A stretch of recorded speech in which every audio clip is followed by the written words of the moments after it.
हरिपुर गांव में अचानक एक साधु का आगमन हुआ है। गांव के लोगों का मानना है कि वो लोगों की किस्मत बदल सकता है।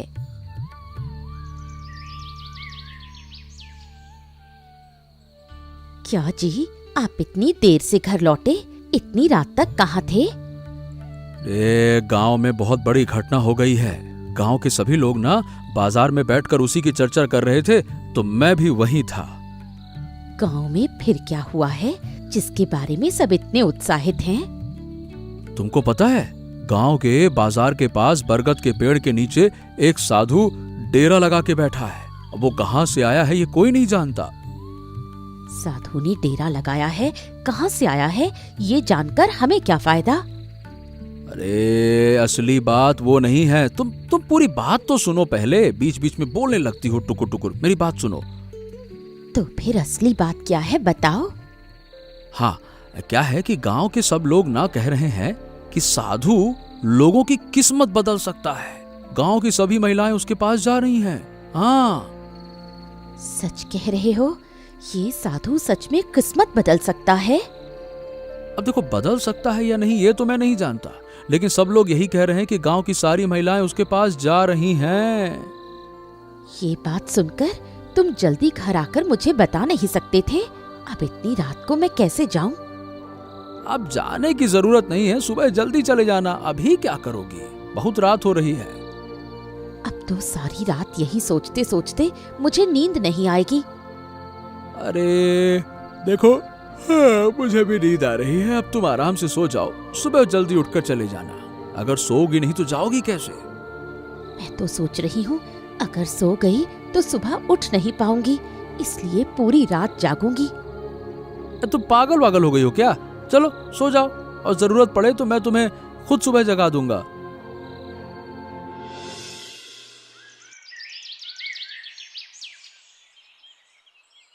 क्या हुआ छोटी बहू, तुम यहाँ क्या कर रही हो? दोपहर का खाना बनाना है, इसलिए सब्जी काट रही हूँ माँ। आपको कुछ चाहिए? अगर कुछ चाहिए तो मुझे बताइए। अरे नहीं नहीं, मुझे कुछ नहीं चाहिए। बस ये देखने आई थी कि तुम क्या कर रही हो। सुना है गांव में एक नया साधु आया है। गांव की सभी महिलाएं उसके पास जा रही हैं। तुम क्यों नहीं गई? आप तो वैसे ही बीमार रहती हैं, फिर आपको हर समय ठीक समय पर खाना देना पड़ता है। अगर मैं भी चली जाती तो आपको समय पर खाना कैसे मिलता माँ? अरे उससे क्या होता, एक दिन समय पर खाना नहीं मिलेगा तो कुछ नहीं होगा।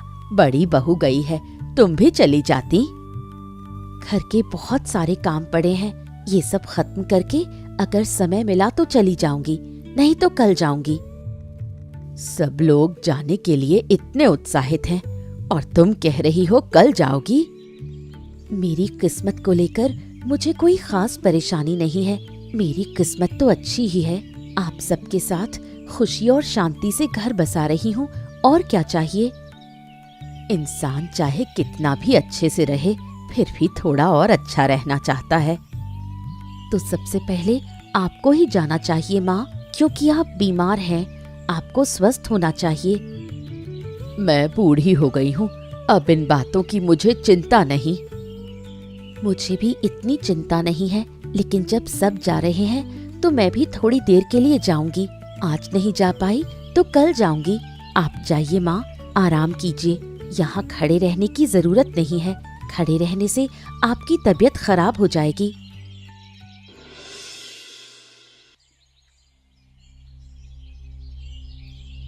साधु बाबा प्रणाम। क्या समस्या है तुम्हें? क्या चाहती हो? बताओ मुझे। बाबा, मैंने सबके मुंह से आपका नाम सुना है। लोग कहते हैं कि आप किस्मत बदल सकते हैं। मैं भी अपनी किस्मत बदलवाने आई हूँ। क्या आप मेरी किस्मत बदल सकते हैं? पहले तुम अपने मन की इच्छा तो मुझे बताओ। तुम कैसी किस्मत चाहती हो? क्या चाहती हो? सब कुछ खुलकर बताओ। मैं जो चाहूंगी क्या आप वो मुझे दे सकते हैं साधु बाबा? क्या तुम मेरी शक्ति पर सवाल उठाना चाहती हो? अरे नहीं नहीं बाबा, ऐसी कोई बात नहीं है। हमें पता है कि आपके पास बहुत शक्ति है। मैं कोई सवाल नहीं उठा रही, मुझे माफ कर दीजिए। तो अब बताओ तुम क्या चाहती हो? साधु बाबा, मुझे बहुत सारा पैसा चाहिए, सोने के गहने चाहिए। मैं बहुत अमीर बनना चाहती हूँ। क्या आप मेरी इच्छा पूरी कर सकते हैं? जरूर कर सकता हूँ, लेकिन मैं किसी की इच्छा इस तरह एक दिन में पूरी नहीं कर सकता। तुम 1 महीने बाद मुझसे आकर मिलना। ठीक है बाबा, मैं 1 महीने बाद आपसे मिलूंगी। आप मुझे आशीर्वाद दीजिए।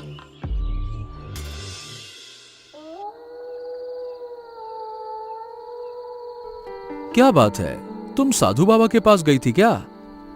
हाँ हाँ, मैं साधु बाबा के पास गई थी। अच्छा, साधु बाबा ने क्या कहा? तुमने किस तरह की किस्मत मांगी? हमारे लिए क्या मांगा बताओ?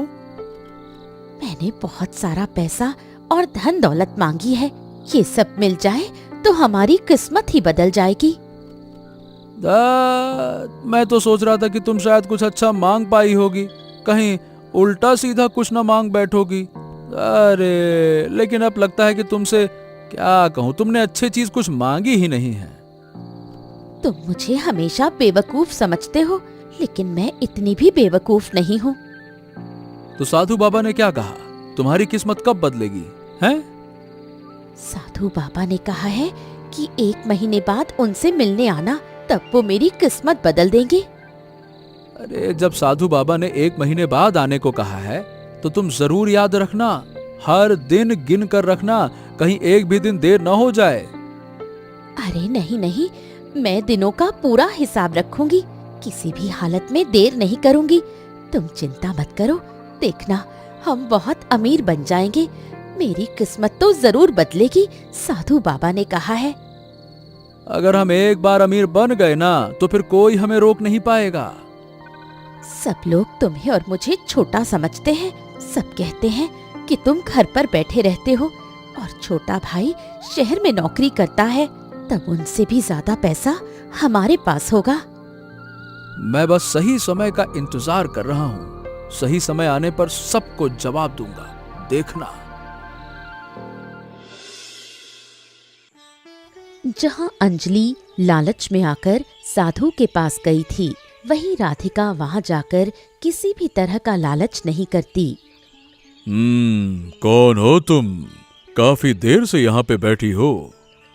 आप तो ध्यान में थे, फिर आपको कैसे पता चला कि मैं यहाँ बैठी हूँ?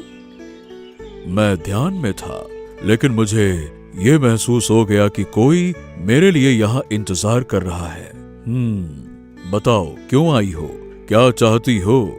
जहाँ बाकी लोग आकर मेरा ध्यान भंग कर देते हैं, तुम चुपचाप यहाँ शांत बैठी रही।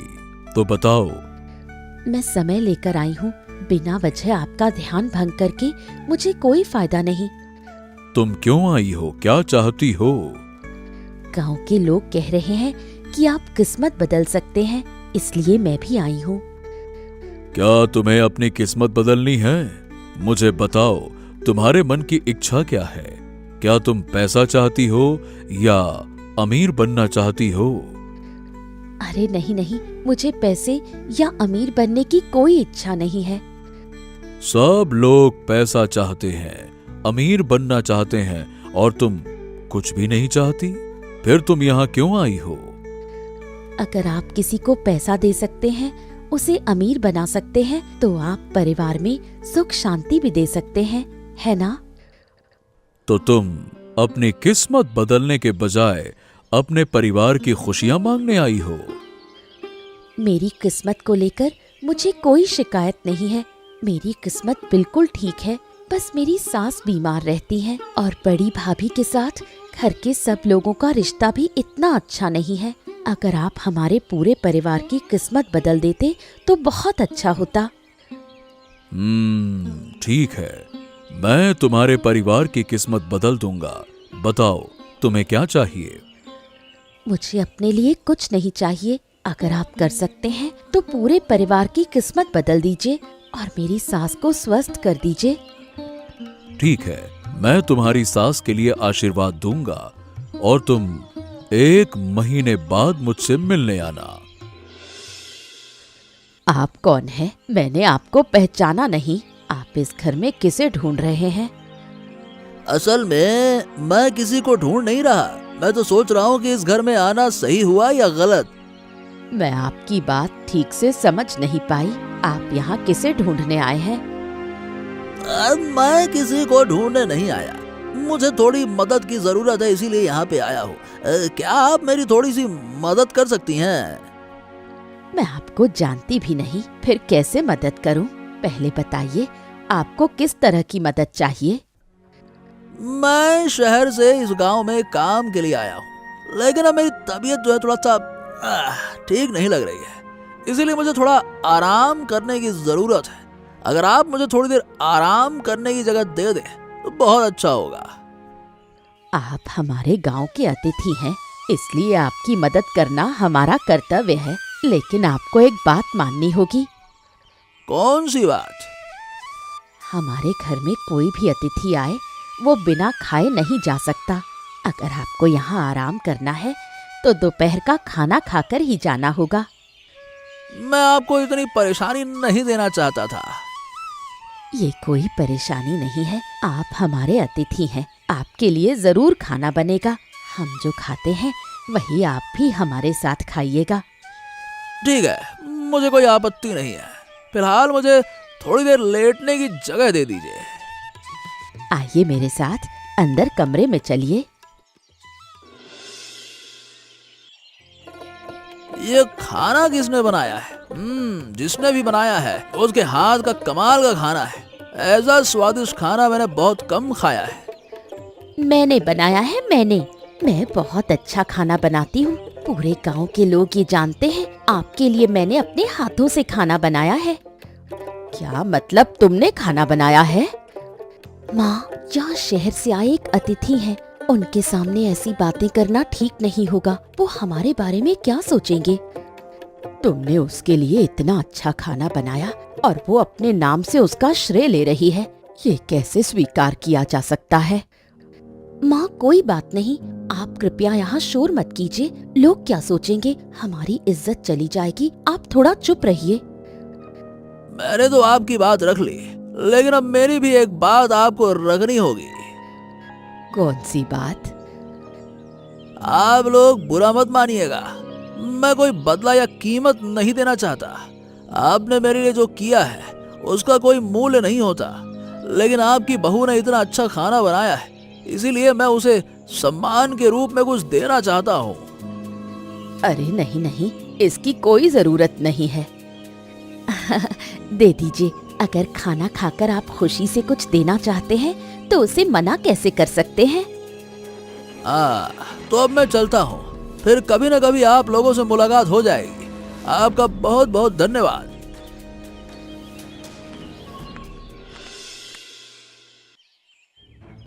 अतिथि के जाने के बाद माधुरी देवी अपनी बड़ी बहू से बहुत नाराज हो जाती है और उसका विरोध करती है। बड़ी बहू, ये तुमने क्या किया? मैंने क्या किया? तुम्हें समझ नहीं आ रहा कि तुमने क्या किया? नहीं, मुझे समझ नहीं आ रहा, जरा समझाकर बताइए। छोटी बहू ने पूरे दिन मेहनत करके खाना बनाया और तुम आकर कहने लगी कि खाना तुमने बनाया है। कह दिया तो क्या हुआ? रसोई से खाना निकालकर मैंने ही तो परोसा था। रसोई से खाना लाकर देने से क्या तुम रसोइया बन गई? ऊपर से अतिथि ने जो पैसे दिए वो तो छोटी बहू के हक के थे। तुमने वो पैसे कैसे ले लिए? हम तो पैसे लेना ही नहीं चाहते थे। आप लोग तो पैसे लेना ही नहीं चाहते थे, इसलिए मैंने ले लिए।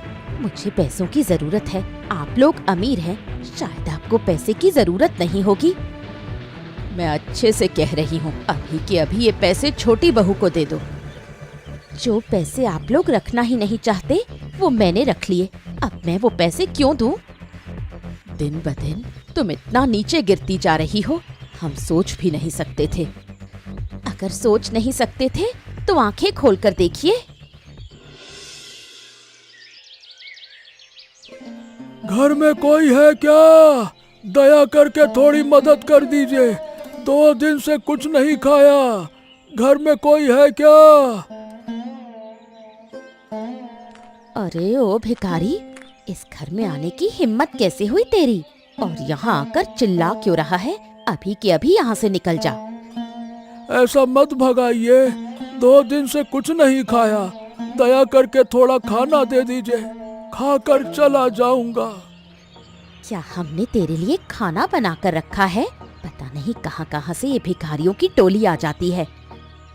कृपया ऐसा मत कीजिए, अगर नहीं खाऊंगा तो मर जाऊंगा। खाना नहीं देना चाहते हैं तो थोड़ा चावल दे दीजिए, घर पर छोटे छोटे बच्चे हैं। मैंने कहा ना यहाँ से निकल जा, अब मेरे हाथ से मार खाएगा। क्या हुआ? इतनी चिल्लाने की आवाज कहाँ से आ रही है? देखिए देखिए, मैंने 2 दिन से कुछ नहीं खाया, थोड़ा मदद कर दीजिए, ऐसे भगाइए मत। मैंने कहा ना यहाँ से चले जाओ, इस घर में कोई खाना नहीं मिलेगा। बड़ी भाभी, आप इनके साथ ऐसा बुरा व्यवहार क्यों कर रही हैं? ये बेचारे असहाय हैं, इन्हें थोड़ा सा खाना देने से क्या हो जाएगा? मेरे अंदर भिखारियों के लिए इतनी हमदर्दी नहीं है। अगर तुम्हें इतनी दया आ रही है तो तुम ही खाना दे दो। आप मेरे साथ मेरे कमरे में चलिए, यहाँ बैठिए। मेरा खाना अभी पूरी तरह तैयार नहीं हुआ है, थोड़ी देर में बन जाएगा तो मैं आपको खाना दे दूंगी। क्या हुआ? आप ऐसे मेरे चेहरे की तरफ क्यों देख रहे हैं? खाना खाइए। एक बात सोच रहा हूँ, सब लोग मुझे भगा देते हैं और तुम मुझे इतना प्यार और आदर से खाना खिला रही हो। अगर मेरी क्षमता होती तो मैं आपको रोज ऐसे ही खाना खिलाती, लेकिन मेरे पास इतनी क्षमता नहीं है। लेकिन फिर भी अगर कभी आपका मन करे खाने का तो आप यहाँ आ जाना, मैं जितना हो सकेगा उतना मदद करूंगी। लीजिए खाना खाइए। मेरे हाथ का खाना कैसा है, खाकर बताइए। तुम्हारे हाथ का खाना बहुत स्वादिष्ट है, तुम बहुत अच्छा खाना बनाती हो, मेरा मन तृप्त हो गया। बड़ी भाभी के व्यवहार से आप दुखी मत होना, उनका स्वभाव थोड़ा ऐसा है।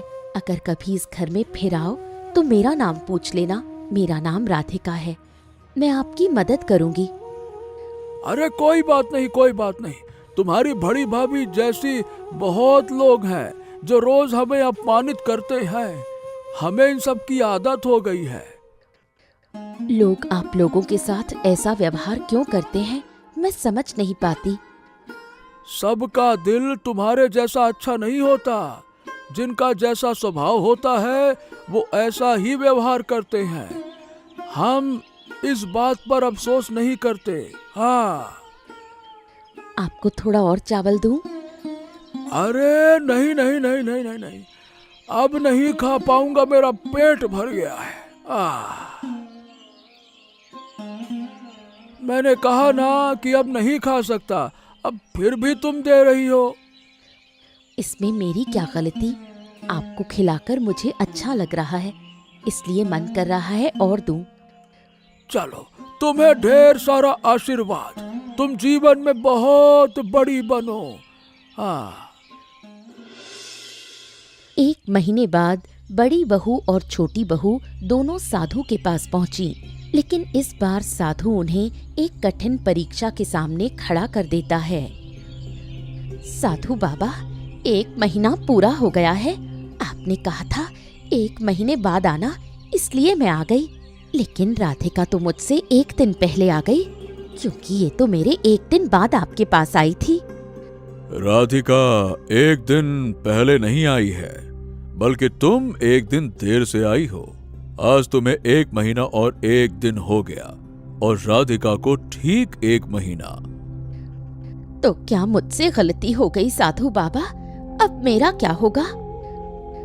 साधु बाबा, अगर कोई बड़ी समस्या ना हो तो आप 1 दिन की देरी माफ कर दीजिए। इन्होंने जानबूझकर ऐसा नहीं किया। ठीक है, मैं मान लेता हूँ, कोई समस्या नहीं है। तो बाबा, अब आप मेरी किस्मत बदल दीजिए। तुम दोनों को एक बड़ी परीक्षा देनी होगी। इस परीक्षा में जो पास होगा उसी की किस्मत बदलूंगा। कैसी परीक्षा देनी होगी? जो अपनी किस्मत बदलना चाहता है, बहुत पैसा चाहता है, धन दौलत चाहता है और अमीर बनना चाहता है, उसे त्याग करना होगा। क्या त्याग करना होगा? मैं हर तरह का त्याग करने के लिए तैयार हूँ। अगर तुम अपने पति का घर परिवार छोड़ दोगी तभी तुम्हारी किस्मत बदलेगी। इतनी बदलेगी कि पूरे देश में तुम सबसे बड़ी अमीर बन जाओगी। आप ये क्या कह रहे हैं साधु बाबा? नहीं नहीं, मुझे ऐसी किस्मत नहीं चाहिए। मैं आपकी बात पर विश्वास भी नहीं करती। अंजलि, तुमने क्या फैसला किया? अगर आपकी बात सच है तो मैं अपने पति का घर ही नहीं, सब कुछ छोड़ने के लिए तैयार हूँ। तो फिर अभी भी बैठी क्यों हो? अभी सब कुछ छोड़ दो, अपनी मर्जी से निकल जाओ। कुछ दिनों में तुम्हारी किस्मत बदल जाएगी, तुम खुद समझ जाओगी। बड़ी भाभी, ऐसी गलती मत करो, ये सच नहीं कह रहे हैं। मेरा फैसला मैं खुद समझूंगी, तुम्हें मेरे बारे में सोचने की जरूरत नहीं है। अरे अरे अरे अरे, ये तुम बैग लेके कहाँ जा रही हो? अगर कहीं जाना ही था तो मुझे बताती, मैं तुमको छोड़ आता। मैं कहाँ जा रही हूँ ये क्या तुम्हें बताना जरूरी है? क्या कहा? अरे अरे अरे, तुम मेरे साथ ऐसा व्यवहार क्यों कर रही हो? क्या हो गया? मैं अब तुम्हारे साथ इस घर गृहस्थी में नहीं रह सकती। मैं अब इस घर में नहीं रहूंगी। मैं सब कुछ छोड़ कर जा रही हूँ। मैंने क्या कर दिया? मेरी क्या गलती है जो तुम मुझे छोड़कर जा रही हो? क्यों जा रही हो भाई? तुम्हारी कोई गलती नहीं है। साधु बाबा ने कहा है कि अगर मैं इस घर में रही तो मेरी किस्मत नहीं बदलेगी। अगर मैं ये घर छोड़ दूं तो मेरी किस्मत बदल जाएगी और मैं इस देश की सबसे अमीर महिला बन जाऊंगी। क्या बात कर रही हो? क्या सिर्फ इसके लिए मुझे छोड़ के चली जाओगी? चलो, मुझे भी अपने साथ ले चलो। साधु बाबा ने कहा है कि पति का घर छोड़ना होगा। मैं तुम्हें अपने साथ नहीं ले जा सकती। क्या तुम्हें साथ लेकर मैं गरीब बनकर रहूं? मेरे पीछे मत आना, नहीं तो ठीक नहीं होगा। अरे अरे अरे, सुनो सुनो, तुम मुझे छोड़ के ऐसे नहीं जा सकती। अरे मेरी बात सुनो। सुनो। आप फिर हमारे घर क्यों आए हैं? आपकी वजह से हमारा घर टूट गया। आप यहाँ से चले जाइए। मेरी वजह से नहीं, बल्कि तुम्हारे घर में एक नई दिशा आई है। जिसे जाना था वो वैसे भी चला जाता। अगर वो पहले चली गई तो समझो तुम लोग बच गए। आपने हमारे साथ ऐसा क्यों किया, बताइए। तुम्हारी बड़ी भाभी बहुत लालची थी। जो इस घर में अतिथि बन के आया था वो मैं ही था, और जो भिखारी बनकर आया था वो भी मैं ही था। आप ये क्या कह रहे हैं? ध्यान से सोचो। मैंने कहा था कि 1 महीने बाद आना। इस 1 महीने में मैंने तुम सबकी परीक्षा ली। उस परीक्षा में तुम पास हो गई और तुम्हारी भाभी फेल। क्या आप वही अतिथि हैं जिन्हें हमने खाना खिलाया था? हाँ, वो अतिथि मैं ही था और भिखारी भी मैं ही था। मैं हमेशा अच्छे लोगों की किस्मत बदलने में मदद करता हूं, लेकिन तुम्हारी बड़ी बहू बहुत लालची थी। किस्मत बदलेगी तो इस छोटी बहू की बदलेगी। अभिलाष, तुम दुखी मत हो। अपने लालच पर काबू रखो। आगे तुम्हारे लिए कुछ इंतजार कर रहा है। लेकिन एक बात सच में देख रही हूँ, मेरी सासू माँ पहले से काफी ठीक हो गई हैं। मैं कह रहा हूं कि छोटी बहू की किस्मत बदलेगी और उसके साथ इस पूरे घर की किस्मत बदलेगी। लेकिन जब तुम्हारी बड़ी बहू की किस्मत नहीं बदलेगी तब वो वापस आकर घर में आना चाहेगी। उस समय तुम लोग उसे ठुकराना मत, नहीं तो तुम लोगों का नुकसान होगा। हरिओम हरिओम हरिओम। बताओ दोस्तों, साधु बाबा ने कितने रूप धारण किए थे।